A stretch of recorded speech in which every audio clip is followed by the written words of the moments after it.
Hello दोस्तों, आज के इस वीडियो में दोस्तों हम पढ़ेंगे BPSC TRE first second shift के पेपर का सलूशन देखेंगे। तो दोस्तों वीडियो को बिना स्किप किए अंत तक जरूर देखिए। चलिए शुरुआत करते हैं दोस्तों पहले प्रश्न से। पहला प्रश्न ये आया था, -2/3 और 1/2 के बीच दो संभव परिमेय संख्या कौन सी होंगी। तो दोस्तों कैसे लगाएंगे, सबसे पहले -2/3 को भाग करके देख लेते हैं, आएगा 0.66 आएगा। और 1/2 को दोस्तों भाग करेंगे तो 0.50 आएगा। तो जैसा कि दोस्तों पहले ऑप्शन में दोनों प्लस हैं कि ये दोनों परिमेय संख्या नहीं होंगी, तो इसमें बी वाला या तो सही होगा या तो सी वाला सही होगा, क्योंकि इसमें एक माइनस है और इसमें भी एक माइनस है। तो यहाँ पे चेक करते हैं, -2/6 को दोस्तों भाग करेंगे तो आएगा -0.33 आएगा। और 2/6 को भाग करेंगे तो प्लस में 0.33 आएगा।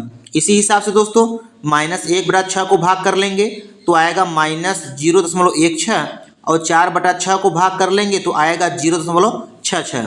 तो देखते हैं दोस्तों, ये दोनों संख्याएं जो हैं -0.66 और 0.50 के बीच में नहीं आ रही हैं, तो सी वाला उत्तर गलत हो जाएगा।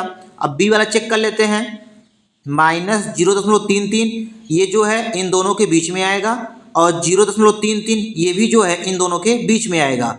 तो इन दोनों के बीच दो संभव परिमेय संख्या कौन सी होगी दोस्तों, -2/6 और 2/6 होगी। ये इसका सही उत्तर हो जाएगा। अगला सवाल है दोस्तों, एक पिता की उम्र उसके पुत्र की उम्र की 5 गुनी है, लेकिन 15 वर्षों बाद उसकी उम्र उसके पुत्र की उम्र की 2 गुनी रह जाती है, तो पिता की वर्तमान आयु बताइए। कैसे लगाएंगे दोस्तों, ध्यान से समझिएगा। हम यहाँ दोस्तों मान लेते हैं कि पुत्र की आयु कितनी है, x वर्ष, तब पिता की आयु कितनी हो जाएगी, 5x हो जाएगा। अब यहाँ पे दोस्तों शर्त क्या कह रहा है कि 15 वर्ष बाद, तो दोस्तों 15 वर्ष बाद पिता की आयु हो जाएगा 5x + 15 हो जाएगा, और 15 वर्ष बाद पुत्र की आयु x + 15 वर्ष हो जाएगी। कंडीशन ये कहता है कि 15 वर्षों बाद उसकी उम्र उसके पुत्र की उम्र की 2 गुनी रह जाएगी। तो यहाँ पे पिता की आयु बराबर पुत्र की आयु गुणते 2, दोनों में दोस्तों मान रखेंगे। अब इसी को सॉल्व करेंगे तो दोस्तों सॉल्व करने पर x का मान कितना आएगा, 5 आएगा। तो अब दोस्तों हमसे पूछ रहा है कि पिता की उम्र कितनी है, तो पिता की उम्र निकालने के लिए 5x बराबर 5 गुणते 5 करेंगे, 5 25 वर्ष। ये इसका सही उत्तर हो जाएगा। अगला सवाल है दोस्तों, इस सवाल को हल करना है, बताना है कितना उत्तर आएगा। तो सबसे पहले क्या करते हैं दोस्तों, ये जो x पावर घात लगी हुई है इन सब का गुणा कर देते हैं। इसमें गुणा कर देंगे, b का इसमें गुणा कर देंगे, c का इसमें गुणा कर देंगे। तो गुणा करने पर दोस्तों कितना आया, यहाँ पे x के पावर ab - ac गुणते x के पावर bc - ba और x के पावर ca - cb आ गया। अब दोस्तों हम यहाँ पे जानते हैं कि जब आधार समान होता है और उनके बीच में गुणा का चिन्ह होता है तो घातों को जोड़ दिया जाता है। तो यहाँ पे दोस्तों घातों को जोड़ेंगे, x पार हो जाएगा, इन तीनों को हमने क्या कर दिया, जोड़ दिया। जोड़ने पर दोस्तों यहाँ पे क्या होगा, ab प्लस में है, ab माइनस में है, ac माइनस में है, ac प्लस में है, BC प्लस में है और BC माइनस में है, कट जाएगा। तो ऊपर कितना बचेगा, 0 बचेगा। तो x पावर 0 का मान कितना होता है दोस्तों, 1 होता है। तो 1 जो है इसका सही उत्तर हो जाएगा। अगला सवाल है दोस्तों, नीलू 1 रुपये में 2 नींबू की दर से खरीदती है और उसे 3 रुपये में 5 की नींबू की दर से बेच देती है, तो उसका लाभ परसेंट बताइए। कैसे निकालेंगे दोस्तों, एक तरफ हम लिख लेंगे यहाँ पे वस्तु और एक तरफ लिख लेंगे रुपया। तो यहाँ पे 1 रुपये में 2 वस्तु खरीदती है, फिर 3 रुपये में 5 वस्तु बेच देती है। तो दोस्तों यहाँ पे लाभ परसेंट पूछ रहा है, तो लाभ परसेंट निकालने के लिए क्या करेंगे, सबसे पहले हम इधर से गुणा करेंगे। तो 2 तिहाई कितना हो जाएगा, 6 हो जाएगा, और फिर इधर गुणा करेंगे, 5 1 का 5।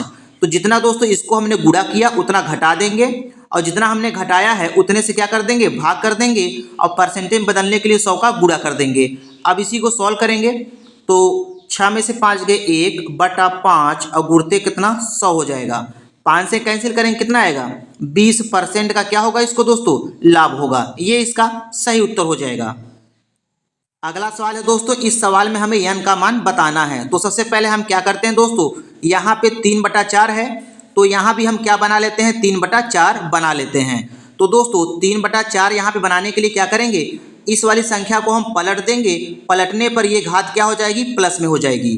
तो देखिए दोस्तों 3/4 पावर -6 है, गुणते यहाँ पे लिख देंगे 3/4 पावर कितना हो जाएगा, +8 हो जाएगा, और बराबर 3 पे घाते 4 पावर n यहाँ पे बचा है।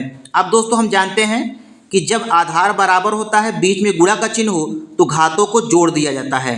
तो यहाँ पे जोड़ेंगे 3/4 पावर -6 + 8 बराबर 3/4 पावर n हो जाएगा। अब दोस्तों यहाँ पे आधार क्या हो गया, बराबर हो गया, तो घातों की तुलना कर लेंगे। तो तुलना करने पर हमें क्या मिलेगा, -6 + 8 बराबर n मिलेगा। 8 में से 6 घटाएंगे दोस्तों कितना आएगा, 2। तो n का मान कितना आएगा दोस्तों, 2 आएगा। जैसा कि दोस्तों इसमें कोई भी ऑप्शन नहीं मिल रहा है, तो चौथा वाला इसका उत्तर सही हो जाएगा। अगला सवाल है दोस्तों, यदि a अनुपाते b बराबर 1/2 अनुपाते 3/8 दिया है और b c में अनुपात कितना दिया है, 1/3 अनुपाते 5/9 दिया है, और c और d में अनुपात दिया है दोस्तों 5/6 अनुपाते 3/4, तो a b c d में अनुपात बताइए। कैसे निकालेंगे दोस्तों, सबसे पहले हम यहाँ पे जो अनुपात दिया है दोस्तों, ये तीनों, इसको भिन्न से हटाकर एक पूर्ण संख्या में ले आते हैं। तो क्या करेंगे दोस्तों, यहाँ पे a और b का अनुपात निकालने के लिए क्या करेंगे, 8 का गुणा इधर कर देंगे और 2 का गुणा इधर कर देंगे। तो कितना हो जाएगा, 8 × 8 और 3 दूना 6 हो जाएगा। इसको दोस्तों छोटा कर लेंगे तो कितना आएगा, 4/3 आ जाएगा। तो a और b का अनुपात कितना आ गया, 4 और 3 आ गया। इसी प्रकार से दोस्तों b और c को हल करेंगे तो 9 × 1 = 9 हो जाएगा, 3 × 5 = 15 हो जाएगा, जैसा कि यहाँ हमने दोस्तों लिखा है। तो इसको भी दोस्तों छोटा करेंगे, 3 × 3 = 9, 3 × 5 = 15। तो b और c में अनुपात कितना आएगा, 3 और 5 का अनुपात आ गया। इसी प्रकार दोस्तों c और d को बदलेंगे, तो c और d को बदलेंगे, 4 का गुणा इधर कर देंगे और 6 का गुणा इधर कर देंगे। तो गुणा करने पर दोस्तों कितना आएगा, 20/18 आएगा। इसको दोस्तों 2 से काट देंगे, कितना आएगा, c और d का अनुपात आ जाएगा 10/9 आ जाएगा। अब दोस्तों हमें चारों में अनुपात निकालना है, तो क्या करेंगे, सबसे पहले लिखेंगे a b c d। अब क्या करेंगे दोस्तों, a और b का मान दिया है 4 और 3, तो a और b के नीचे लिखेंगे 4 3। b और c का मान दिया है 3 5, तो b और c के नीचे लिखेंगे दोस्तों 3 और 5 लिखेंगे। c और d का मान दिया है 10 9, तो c और d के नीचे लिखेंगे 10 9। अब यहाँ पे दोस्तों जैसे हमने तीर लगाया है उसी हिसाब से आप तीर लगा लेंगे। तो अब यहाँ पे जैसा तीर लगा है दोस्तों उसी हिसाब से हम गुणा कर देंगे। तो 4 × 3 = 12, 12 दहम्मा 120 हो जाएगा। और दोस्तों 3 × 3 = 9, 9 दहम में 90 हो जाएगा। 3 × 5 = 15, 15 दहम में 150 हो जाएगा। और 3 × 5 = 15, 15 9 कितना हो जाएगा दोस्तों, 135 हो जाएगा। अब दोस्तों इसको छोटा कर लेते हैं, तो ये दोस्तों किससे कटेगा, 5 से कैंसिल करेंगे, 5 से काटेंगे चारों को, तो बचेगा कितना, 24 18 30 27 आ जाएगा। अब दोस्तों ये और छोटा होगा, इसको 3 से काट देते हैं, तो 3 × 8 = 24, 3 × 6 = 18, 3 दहम में 30 और 3 9 27। तो दोस्तों a b c d में जो अनुपात आएगा वो 8/6/10/9 आएगा। ये इसका सही उत्तर हो जाएगा।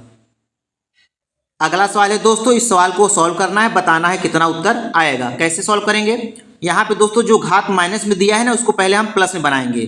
तो प्लस में बनाने के लिए क्या करेंगे, इस वाली संख्या को क्या करेंगे, पलट देंगे। दोनों को क्या करेंगे दोस्तों, पलट देंगे।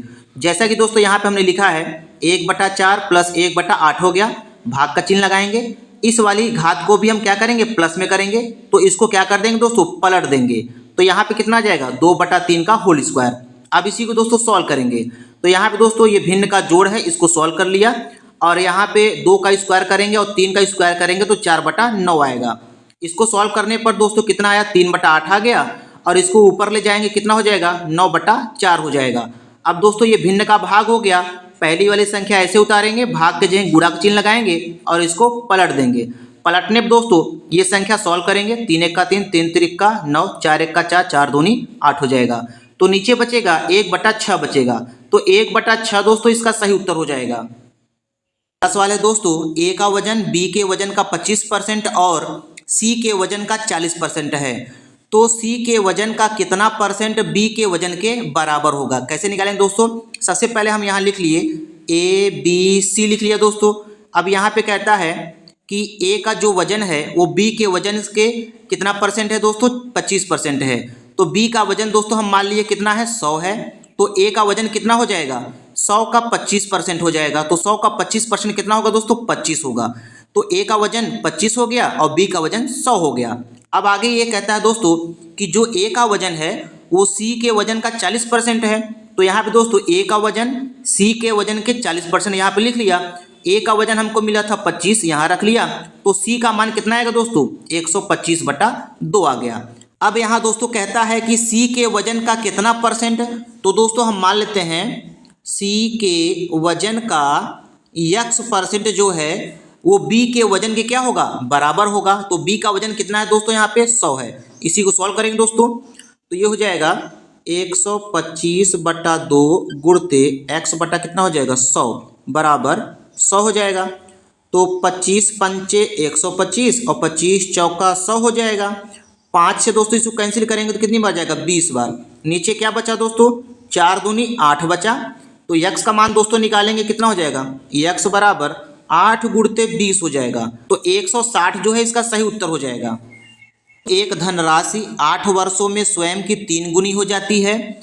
यह धनराशि कितने वर्षों में स्वयं की 5 गुनी हो जाएगी, जबकि दोस्तों ब्याज की दर इसमें क्या है साधारण है। कैसे लगाएंगे दोस्तों, यहाँ पे दोस्तों समय 2 दिया है और 2 दर दिया हुआ है। तो जब दूसरा समय दोस्तों पूछे तो सूत्र लगाएंगे n2 - 1 बटे n1 - 1 गुणते t1। यहाँ पे दोस्तों n2 क्या है, n2 यहाँ पे दोस्तों 5 गुनी है और n1 क्या है यहाँ पे 3 गुनी है और t1 क्या है दोस्तों यहाँ पे 8 वर्ष है। इन सभी का मान इसमें रखेंगे तो यहाँ पे हो जाएगा n2 का मान रखेंगे दोस्तों 5 - 1 बटे n1 का मान कितना है 3 - 1 गुणते t1 का मान दोस्तों कितना है 8 है। तो यहाँ रख देंगे 8 रख देंगे। तो 5 में से 1 गए 4 बटा कितना 2 गुणते 8 हो जाएगा। तो 2 1 का 2, 2 दूनी 4, 8 दूनी कितना जाएगा दोस्तों 16। तो 16 वर्ष जो है इसका सही उत्तर हो जाएगा। अगला सवाल है दोस्तों, कोई धन 8 वर्ष में साधारण ब्याज की किस दर से 2 गुना हो जाएगा। कैसे लगाएंगे दोस्तों, यहाँ पे दोस्तों दर पूछ रहा है तो ट्रिक लगाएंगे n - 1 गुणते 100 बटा कितना t। तो यहाँ पे दोस्तों n क्या है 2 गुना है, मान रखेंगे 2 - 1 गुणते कितना 100 बटा समय कितना दिया है दोस्तों 8 वर्ष है। तो यहाँ पे कितना हो जाएगा 100/8 हो जाएगा। अब दोस्तों इसको भाग करेंगे कितना आएगा 12.5% आएगा। तो 12.5% इसका सही उत्तर हो जाएगा। तो दोस्तों आज की इस वीडियो में इतना ही। वीडियो पसंद आया हो तो वीडियो को लाइक कीजिएगा, शेयर कीजिएगा। मिलते हैं नेक्स्ट वीडियो में, धन्यवाद।